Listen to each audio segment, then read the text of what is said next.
son arrivée au pouvoir, une règle d'airain a été rappelée, une règle que l'histoire confirme encore et encore. Les numéros 2 ne supportent jamais longtemps leur position, surtout lorsque leur légitimité repose sur l'ombre d'un autre. Le pouvoir n'est pas un fleuve tranquille. C'est une tension permanente entre loyauté et survie. Dans l'architecture politique, le numéro 2 observe, analyse, calcule et attend son heure. Ce n'est pas une question de morale, mais de mécanique du pouvoir, brute, froide, inévitable. Ceux qui sont portés par un leader finissent, tôt ou tard, par vouloir exister seuls. Car être numéro 2, c'est être dans la lumière, mais jamais au centre. Et personne n'aime être l'ombre, même lorsqu'elle est projetée par un soleil éclatant.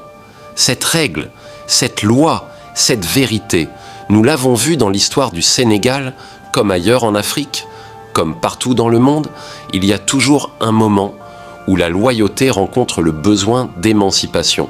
Et ce moment semble aujourd'hui se rapprocher, dangereusement. Depuis quelques jours, une décision politique a résonné comme un coup de tonnerre, le limogeage d'Aïda Mbodji, une figure connue, respectée et surtout considérée comme proche de Sonko, une décision prise par Diomaye. Au sommet, sans annonce médiatique excessive, mais avec un message clair, et ce limogeage n'est pas neutre, loin de là, car celle qui l'a remplacée n'est pas n'importe qui. Mimi Touré, une personnalité forte, une actrice politique expérimentée, une femme qui connaît les rouages, les rapports de force, les dossiers, mais aussi une figure que Sonko lui-même avait pointé du doigt publiquement. Lors du Terra Meeting, il avait rappelé qu'un rapport l'avait mise en cause, selon ses propres analyses politiques et ses convictions d'alors. Ce souvenir reste encore frais dans les mémoires, alors la question se pose naturellement, silencieusement, mais intensément, pourquoi remplacer une fidèle par une adversaire politique d'hier? Qu'est-ce que cela signifie réellement? Au-delà des paroles officielles, des communiqués et des sourires devant les caméras, certains y voient un repositionnement stratégique, d'autres une affirmation d'autorité, d'autres encore un début de clarification des rapports de force internes, et puis il y en a qui murmurent qu'un divorce politique silencieux pourrait avoir commencé. Un divorce qui ne se dit pas encore, mais qui s'écrit dans les gestes, dans les décisions, dans les nominations. Car en politique, on ne parle pas toujours, mais on agit toujours. Ce qui se joue ici dépasse les personnes. Cela touche à l'essence du pouvoir. La cohabitation d'un leader charismatique et d'un président institutionnel n'est jamais simple.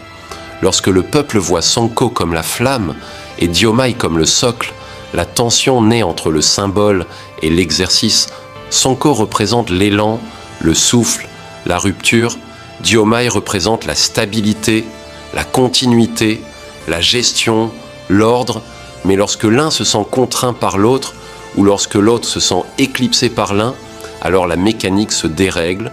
Il suffit d'un signe, d'une nomination, d'un retrait, pour que l'équilibre se fissure, et nous avons peut-être assisté à ce premier signe. Ce qui se joue maintenant est déterminant pour la coalition, pour le pays, pour le projet qu'ils ont promis. Le peuple observe, silencieux, mais attentif, les soutiens mesurent, les analystes interprètent, les militants se questionnent, car personne n'a oublié qu'avant le pouvoir, il y avait l'engagement, qu'avant l'engagement, il y avait la lutte, qu'avant la lutte, il y avait la promesse de rester ensemble, soudés, unis, face à l'ancien système.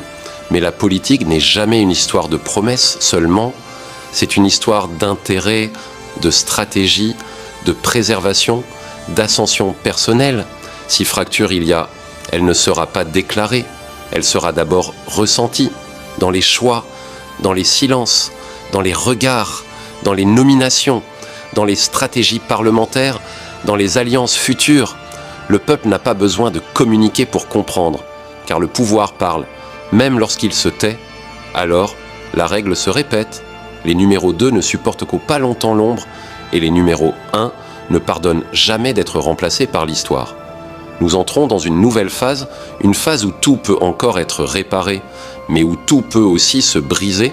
La question n'est plus « vont-ils se séparer ?», la question est désormais « quand et comment ?»